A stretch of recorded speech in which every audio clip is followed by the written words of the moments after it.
Bonjour, bonjour tout le monde. 20 mars 2022. Entrée du soleil cet après-midi dans le signe du Bélier, donc équinoxe de printemps.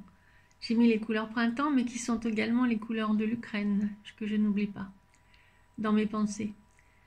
Donc, dans le signe du Bélier, tout de suite, on pense à Mars, bien sûr, puisque c'est la planète du Bélier. Et là, je vais vous dire que ce qui est vraiment très agaçant quand on reçoit des gens, soit en consultation, soit en cours, c'est d'entendre immédiatement dire « Ah oui, Mars, dieu de la guerre ».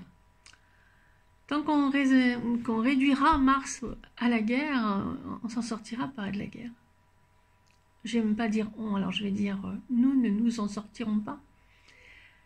Mars, c'est l'énergie la plus forte qui existe. C'est vraiment un réservoir d'énergie extraordinaire qui, bien sûr, s'il est contrarié, peut sortir de manière violente. Imaginez le bouchon de la cocotte minute, plus vous le laissez dessus quand c'est le moment où ça doit chouchou sortir, et plus vous aurez des accidents. Donc, non, arrêtons tous de dire que Mars, c'est le dieu de la guerre. De toute façon, là, on en a pour un mois, hein, avec Mars. Bon, qui plus est... Mars, bien sûr, est masculin. À la fin de la journée, là, la Lune, elle aussi, va rentrer en Scorpion. Elle est actuellement en Balance, mais pour l'instant, tout à la fin de la Balance, elle va rentrer en Scorpion. Et le premier maître du Scorpion, c'est aussi Mars. Mars qui est aussi créateur. Dans l'acte sexuel, Mars, c'est bien lui qui est créateur, même si, bien évidemment, sa création vient d'ailleurs.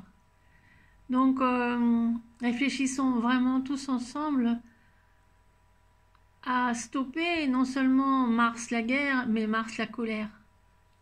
Guerre, colère, ça rime, mais c'est pas ça du tout.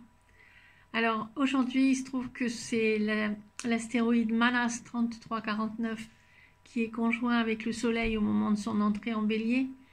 Peut-être le moment d'aller voir dans des sensations un petit peu plus subtiles, hein,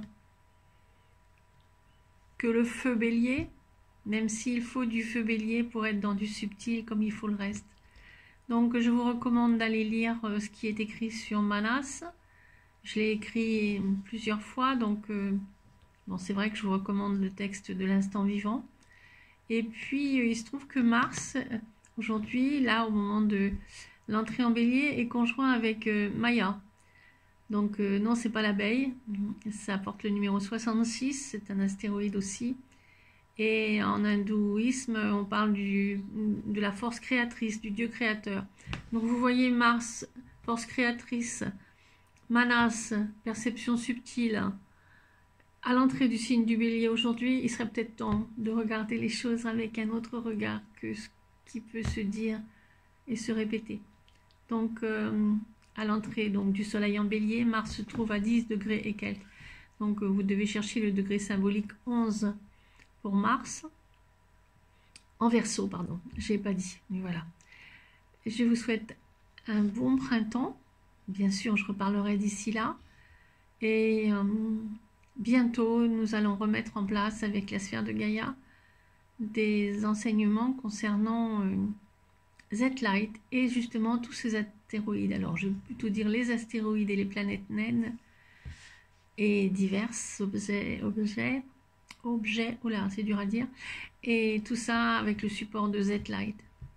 Si ça vous intéresse, si mes écrits vous interpellent, si ce qui est dit par rapport aux astéroïdes crée un contact chez vous, essayez de revenir vers de l'enseignement pour mieux comprendre à quoi servent ces astéroïdes. Bonne journée, bien à vous, bon dimanche puisque c'est dimanche. Au revoir.